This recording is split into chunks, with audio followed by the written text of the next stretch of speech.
नमस्कार, खबरों का पंचनामा देख रहे हैं आप। मैं हूं आपके साथ पूजा। हम लेकर आए हैं देश और दुनिया की 5 बड़ी खबरें, जिस पर चर्चा के लिए मेरे साथ स्टूडियो में मौजूद हैं कैपिटल टीवी के editor in chief doctor Manish Kumar. Doctor साहब, बहुत बहुत स्वागत है आपका। धन्यवाद। सबसे पहले नजर हेडलाइंस पर। नमो के रंग में रंगा बनारस, काशी हुई मोदीमय। पीएम के आगमन से जनता गदगद। पीएम मोदी ने काशी को दी 19,000 करोड़ की विकास परियोजनाओं की सौगात।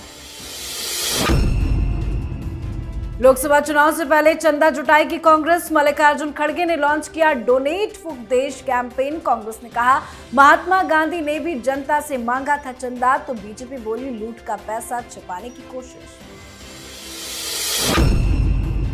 संसद की सुरक्षा में चूक मामले पर विपक्ष का हंगामा जारी। लोकसभा से 33 सांसद तो राज्यसभा से 45 सांसद सस्पेंड। तो वहीं दिल्ली पुलिस की 50 टीम तैयार। 6 राज्यों तक पहुंची जांच की आज। दिल्ली शराब घोटाले में बड़े एक्शन की तैयारी। आपके खिलाफ चार्जशीट फाइल करेगी ईडी। स्मृति ईरानी ने केजरीवाल पर बोला हमला, कहा कब तक बचेंगे कोई गारंटी नहीं। कोर्ट में धर्म की लड़ाई जारी। श्री कृष्ण जन्मभूमि मामले पर हाईकोर्ट ने सर्वे प्रक्रिया पर फैसला रखा सुरक्षित। तो ज्ञानवापी मामले में एएसआई ने कोर्ट में पेश की सर्वे रिपोर्ट। 21 दिसंबर को आएगा फैसला। खबरों की शुरुआत में सबसे पहले बात मोदी में काशी की। प्रधानमंत्री नरेंद्र मोदी 2 दिवसीय दौरे पर वाराणसी आए हुए हैं। आज पीएम मोदी के दौरे का दूसरा दिन रहा। अपने संसदीय क्षेत्र वाराणसी को पीएम मोदी ने 19,000 करोड़ की सौगात के साथ ही एक और वंदे भारत ट्रेन का तोहफा दिया। इसके साथ ही पीएम मोदी ने दुनिया के सबसे बड़े मेडिटेशन सेंटर सर्ववेद महामंदिर धाम का भी लोकार्पण किया। विकसित भारत संकल्प यात्रा के लाभार्थियों से बातचीत की, साथ ही कई कार्यक्रम में शामिल हुए। पीएम मोदी का ये दौरा 19,000 करोड़ की सौगात 2024 चुनाव को लेकर कितना खास? यही तो प्रधानमंत्री मोदी का स्टाइल है। विकास है, डेवलपमेंट है, स्पिरिचुअलिटी है, हिंदुत्व है और भव्य मंदिर, और जिस हिसाब से बनारस की जनता का समर्थन है, यही तो पूरा पैकेज है प्रधानमंत्री मोदी का, जिसे लोग देखते हैं तो अचंभित हो जाते हैं। ऐसा प्यार, ऐसा समर्थन और इस तरह से किसी एक कंस्टिट्यूएंसी को ट्रांसफॉर्म कर देना, ये आज तक न किसी प्रधानमंत्री ने किया, न कोई बड़े लीडर ने अपनी कंस्टिट्यूएंसी के लिए इस तरह से किया है। भाई इंदिरा गांधी, राजीव गांधी, सोनिया गांधी, राहुल गांधी, ये अमेठी रायबरेली से जीतते रहे हैं। क्या हालत है? अमेठी तो और भी बहुत ही खराब स्थिति में था। प्रधानमंत्री मोदी ने कैसे चमकाया है और क्या टेक्नोलॉजी का इस्तेमाल। प्रधानमंत्री मोदी इस समय से आगे चलते हैं। वहां तमिल संगमम का कार्यक्रम हुआ, नया एक्सपेरिमेंट हुआ। वो हिंदी में भाषण दे रहे थे। अगर आप उनके वीडियोस को अगर आप देखेंगे तो बहुत सारे लोग हेडफोन लगाए हुए हैं। वो आर्टिफिशियल इंटेलिजेंस के जरिए प्रधानमंत्री मोदी की आवाज को उसको ट्रांसलेट कर रहा था तमिल लैंग्वेज में, और जो लोग तमिल सुनने वाले थे, प्रधानमंत्री मोदी भाषण दे रहे थे हिंदी में और वो सुन रहे थे तमिल में। तो ये सारी चीजें, यही तो खूबी। इसलिए प्रधानमंत्री मोदी को तमाम लीडर से वो अलग बिल्कुल नजर आते हैं। बिल्कुल। अब बात करते हैं कांग्रेस पार्टी की, जो अब जनता से चंदा मांगने निकली है। जी हां, 2024 लोकसभा चुनाव को देखते हुए कांग्रेस ने आज से डोनेट फॉर देश क्राउड फंडिंग अभियान शुरू किया। मल्लिकार्जुन खड़गे ने इस अभियान को लॉन्च करते हुए खुद 1,38,000 रुपए डोनेट किए। इस दौरान खड़गे ने कहा कि महात्मा गांधी ने भी स्वतंत्रता संग्राम के दौरान जनता से चंदा लिया था। इस क्राउड फंडिंग के जरिए कांग्रेस अपने लिए जनता से पैसे लेगी। इस मौके पर 18 साल से अधिक उम्र के लोगों से 138 रुपए, 1,380 रुपए, 13,800 रुपए या फिर इससे 10 गुने की राशि का चंदा मांग रही है। कांग्रेस के इस अभियान पर बीजेपी ने जमकर निशाना साधा है। बीजेपी ने कहा कि कांग्रेस ने पहले देश को लूटा, अब डोनेट फॉर देश योजना लाई है। ये सब लूट का पैसा छिपाने की कोशिश है। क्या ये नया अभियान है कांग्रेस पार्टी का? इसकी जरूरत क्यों पड़ गई? बताइए। कांग्रेस पार्टी क्राउड फंडिंग कर रही है। ये कहते हैं कि हाथी के खाने के दांत कुछ और दिखाने के दांत कुछ और। ये दिखाने वाले दांत हैं। Congress party is one of the richest party पूरी दुनिया में। सोनिया गांधी के बारे में एक आर्टिकल छपा था, ये बड़े बड़े सुल्तान की भी सुल्ताना है। इतना पैसा कमाया है इन लोगों ने, खरबों की मल्लिका है सोनिया गांधी। और ये क्राउड फंडिंग अचानक से ये क्यों हुआ? पहले तो आपने कि पिछली लोकसभा में कहां से पैसा आया फिर? और बहुत सारे लोगों को मैं देख रहा हूं डिबेट करते हुए कि देखिए ये जो इलेक्टोरल बॉन्ड है इसमें कांग्रेस पार्टी को फायदा नहीं हो रहा है, सब पैसे जो है बीजेपी। सॉरी, एक एडेड एडवांटेज है रूलिंग पार्टी को, लेकिन स्टेट में क्या है? हर स्टेट में जहां जहां आपकी कांग्रेस पार्टी की सरकार है वहां जो डोनेशन मिल रहा है इलेक्टोरल बॉन्ड में, उसमें क्या बीजेपी को ज्यादा पैसा आ रहा है? और सेकेंड हाईएस्ट किसी पार्टी को इलेक्टोरल बॉन्ड से पैसे आ रहे हैं तो वो कांग्रेस पार्टी है। 13,000 करोड़ रुपए के आसपास बीजेपी और उसके संगठन बाकी लोग पा रहे हैं, तो भाई कांग्रेस पार्टी अकेले 6,000 करोड़ 5,000 करोड़ के आसपास जो उनको भी पैसे मिल रहे हैं। तो ये रोना अचानक से क्या हुआ? 2014 में आपने नहीं मांगा तो उसमें तो खैर आपकी सरकार थी, माल पूरा था। 2019 में आपने नहीं मांगा, अभी इतने इतने जगह चुनाव हो रहे थे तब आपने नहीं मांगा। और अचानक से ये इम्पैक्ट है किसका? वो धीरज साहब के गोदाम के पकड़े जाने का। वो जो सारा माल जो पकड़ा गया है, भाई कैसे उसको फिर मेन स्ट्रीम में लाएंगे? अब हर जगह जो है पकड़ी जा रही है चोरी। आप ये समझिए, एक ही एमपी के यहां ये 350 करोड़ रुपए मिल रहे हैं, तो भाई छोटे मोटे के पास तो 100-150 करोड़ होगा ही, 50 करोड़ कैश में। तो उस कैश को कैसे चैनलाइज किया जाए? तो भाई मैंने तो आज तक सुना कि भाई कोई गोल्डन जुबली मनाता है, कोई सिल्वर जुबली मनाता है, डायमंड जुबली मनाता है, प्लेटिनम जुबली मनाता है। ये कांग्रेस पार्टी 138वां साल मना रही है। 138वां साल सेलिब्रेट करते किसी को सुना है? नहीं सुना। तो क्या है ये माल खाने का धंधा है।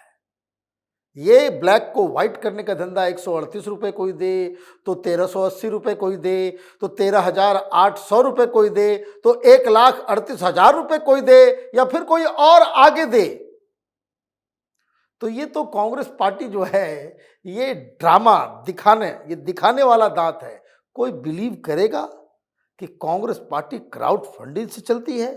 तो ये एक्सरसाइज बिल्कुल ही बेकार है। बिल्कुल। चलिए बढ़ते हैं आगे और बात करते हैं अगली खबर की। संसद में हुई सुरक्षा चूक मामले में अब तक विपक्षी दलों का विरोध प्रदर्शन जारी है। स्पीकर के लाख मना करने के बावजूद हंगामा करने पर विपक्षी दल के सांसदों पर आज एक बार फिर से बड़ी कार्रवाई की गई है। आज हंगामा करने वाले 33 सांसदों को स्पीकर ओम बिरला ने सस्पेंड कर दिया, तो वहीं राज्यसभा से भी 45 सांसद सस्पेंड किए गए हैं, जो पूरे शीतकालीन सत्र के लिए निलंबित हो चुके हैं। तो वहीं दूसरी तरफ सुरक्षा चूक को लेकर ताबड़तोड़ एक्शन भी लिया जा रहा है। दिल्ली पुलिस की 50 से ज्यादा टीमें लगी हुई है। 6 अलग अलग राज्यों में जांच जारी है। जांच तो तेजी से आगे बढ़ रही है, पर ये विपक्षी सांसद क्या चाहते, क्यों सदन नहीं चलने दे रहे? देखिए, इनको अब ये बात समझ में आ गई है कि आप पकड़े जाने वाले हो। ये सारे टुकड़े टुकड़े गैंग, ये लेफ्ट लिबरल कबाल, जिनके जरिए, जिनके कंधे पे बंदूक रख के ये शाहीन बाग करते हैं, जिनके कंधे पे बंदूक रख कर ये किसान आंदोलन करते हैं, ये जो प्रधानमंत्री मोदी के खिलाफ इनको कोई एजेंडा नहीं मिल रहा। अभी स्टेट के इलेक्शंस में क्या हुआ? इनके सारे एजेंडे फेल हो गए। वो कास्ट सेंसस भी चला गया, वो फ्री भी, देखिए कितना नाच नाच करके सब, केजरीवाल जाकर के बोल रहा था भाई फ्री कर देंगे, ये फ्री वो फ्री। कांग्रेस पार्टी कर रही थी ये फ्री वो फ्री है। जो हम करते हैं वो दिखाते हैं करके, जो कहते हैं हम करके दिखाते हैं। कर्नाटक में हमने, कर्नाटक का ऐड चल रहा है भोपाल के अंदर में कि देखिए हमने अपने वादा पूरा कर दिया, ये वादा हमने पूरा कर दिया। वादा पूरा करने वाले लोग हैं, भाई क्या हुआ? ठेंगा थमा दिया लोगों ने। कहनी चाहिए फ्री का, और ये फ्री का दुकान खोलते खोलते जमानत जब्त करवा लिया केजरीवाल। तो भाई आपके पास प्रधानमंत्री मोदी के खिलाफ कोई मुद्दा नहीं बन रहा, तो आपने इसे उठा लिया कि भाई प्रधानमंत्री भाषण बयान दें तो अमित शाह बयान दें। भाई बयान देंगे, बयान देना भी चाहिए, लेकिन कुछ तो इन्वेस्टिगेशन हो जाए, कुछ कंक्रीट बात सामने आ जाए कि कौन किस तरह के तत्व इसके पीछे हैं, तब तो मजा आए सुनने में भी। गृह मंत्री ने कुछ कहा, या पहले ही बोल देगा आदमी बिना इंफॉर्मेशन के। पार्लियामेंट में बयान देना कोई आसान काम थोड़ी होता। ये राहुल गांधी कर सकते हैं कि अपना लंच किया, अच्छा गोश्त खाया और बाहर टहलते हुए मीडिया वालों को बोल दिया करके, भाई देखो वो काम तो बिल्कुल ये है, लेकिन बेरोजगारी और महंगाई की वजह से ये सारा कुछ हुआ है। ये इर्रिस्पॉन्सिबल बयान गृह मंत्री नहीं दे सकते, वो मामला रिकॉर्ड का हो जाता है। और अभी कुछ बयान दे दें, कल कुछ बड़ा खुलासा हो जाए कि इसके पीछे पाकिस्तान है, तो गृह मंत्री क्या जवाब देंगे फिर? तो गृह मंत्री तो झूठे साबित हो जाएंगे। तो ये सारी चीजें हो रही है। विपक्ष को लग रहा है कि कोई दूसरा चारा नहीं, इसलिए हंगामा कर रहे हैं, और हंगामा की वजह से पिछली बार 13 निकाला गया, आज शायद 67 कोई बता रहा है, कोई बोला कि फिर बाद में और भी संख्या जो है वो बढ़ गई है। तो देखिए ये तो एक्शन होना ही चाहिए इन लोगों के खिलाफ। अब बात करते हैं दिल्ली शराब घोटाले में अरविंद केजरीवाल की बढ़ती मुसीबतों की। बड़ी खबर यह है कि जल्द ही ईडी चार्जशीट दायर करने की तैयारी में है। बताया जा रहा है कि ईडी अरविंद केजरीवाल से पूछताछ के बिना ही आम आदमी पार्टी के खिलाफ इसी हफ्ते चार्जशीट दायर कर सकती है। दरअसल 9 दिसंबर को ईडी ने राज्यसभा सांसद और आप के राष्ट्रीय कोषाध्यक्ष नारायण दास गुप्ता से पूछताछ की थी। पूछताछ में कई बड़ी जानकारी हाथ लगी है जो केजरीवाल के लिए मुसीबत की घड़ी है। तो वहीं स्मृति ईरानी ने अरविंद केजरीवाल पर कटाक्ष करते हुए कहा कि इस बात की कोई गारंटी नहीं कि दिल्ली के मुख्यमंत्री कितने समय तक जेल से बाहर रहेंगे। चार्जशीट दाखिल करने की तैयारी है बिना पूछताछ के। ये राहत है या आफत है? ये बहुत बड़ी आफत है।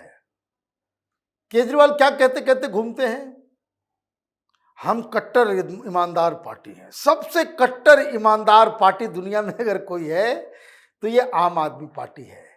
और आजाद भारत के इतिहास में 1947 के बाद से सैकड़ों पार्टियां, सैकड़ों लोग, सैकड़ों नेता, मंत्री, मुख्यमंत्री सब भ्रष्टाचार में लिप्त हुए,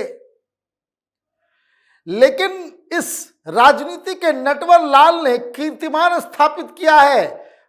भारत के इतिहास में पहली बार कोई पार्टी एक भ्रष्टाचार के केस में चीफ बेनिफिशियरी और आरोपी के रूप में चार्जशीट में दर्ज होगी। तो मुबारकबाद, गोल्ड मेडल भेजिए अरविंद केजरीवाल को कि भ्रष्टाचार की दुनिया में तुमने ऐसा करतब दिखाया है कि जो आज तक किसी ने करके नहीं दिखाया। अब इनको बुलाया गया था तो इन्होंने कहा था कि भाई हम जा रहे हैं प्रचार के लिए। कैसा प्रचार किया कि नोटा से भी कम वोट मिला। जमानत जब्त हुआ तो हुआ, भाई कहते भाई बेइज्जत होना तो ठीक है, ये बेइज्जत भी हुए, मुंह भी काला हो गया। एक भी राज्य में नोटा से ज्यादा वोट नहीं पा पाए, और इन्होंने लिख के दिया था कि हम नेशनल कन्वीनर हैं आम आदमी पार्टी के, पार्टी मेरे बिना कुछ कैंपेन नहीं, मुझे वहां जाना है। तो इस बीच कि चुके सुप्रीम कोर्ट के अंदर ईडी ने कह रखा है कि 6 महीने में हम अपना इन्वेस्टिगेशन खत्म करेंगे ये मनीष सिसोदिया के केस में। तो बोला अच्छा ठीक है, तुम उधर बिजी हो तो तब तक हम इधर पकड़ के बुला लेते हैं किसको, ट्रेजरर को। ट्रेजरर को तो मालूम होना चाहिए, अब उसको तो कुछ पता ठिकाना है नहीं, उसने क्या जानकारी दी नहीं जानकारी दी, चार्जशीट में नाम आ गया। अब ईडी के सूत्र ये बता रहे हैं कि अब सारी तैयारी हो गई है, अगला नंबर केजरीवाल का आना ही आना है। जी, आज की आखिरी खबर में बात कोर्ट में जारी धर्म की लड़ाई की। ज्ञानवापी और मथुरा मामले में 2 अलग अलग अदालतों में आज अहम सुनवाई हुई। इलाहाबाद हाईकोर्ट ने मथुरा कृष्ण जन्मभूमि मंदिर परिसर से सटे शाही ईदगाह मस्जिद में कोर्ट कमिश्नर से सर्वे कराए जाने को लेकर फैसला सुरक्षित रख लिया। तो वहीं ज्ञानवापी मामले में लंबे समय के बाद आखिरकार आज कोर्ट में सर्वे रिपोर्ट पेश कर दी गई है। एएसआई के एडिशनल डायरेक्टर ने वाराणसी बस्ती के जिला जज को सीलबंद लिफाफे में रिपोर्ट पेश की है। ये रिपोर्ट 1500 से ज्यादा पेश की है, जिसमें 250 से ज्यादा के साक्ष्य पेश किए गए हैं। अब इस मामले में 21 दिसंबर को फैसला आएगा। क्या उम्मीद की जाए फैसले को लेकर? देखिए, उम्मीद तो साफ है भाई। हाथ कंगन को आरसी क्या और पढ़े लिखे को फारसी क्या। जो साक्ष्य सबूत सामने दिख रहा है उसमें एएसआई बस मुहर लगा सकती है।